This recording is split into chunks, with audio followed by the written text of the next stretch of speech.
Mi nombre es David Losada, os voy a presentar Ludotrack. Ludotrack es uno de los principales resultados del proyecto que hemos desarrollado. Es una plataforma de monitorización en tiempo real de contenidos web publicados relacionados con la ludopatía.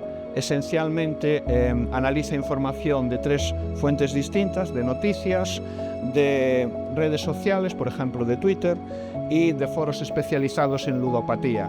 Va monitorizando en tiempo real la información publicada en estas fuentes y permite, una vez que va generando estos corpus de información relevante, realizar distintos tipos de funcionalidades. Una de ellas es un buscador vertical donde uno puede hacer búsquedas sobre esos contenidos y recuperar contenidos relevantes relacionados con la ludopatía, pero también hace analíticas inteligentes basadas en tecnologías de inteligencia artificial.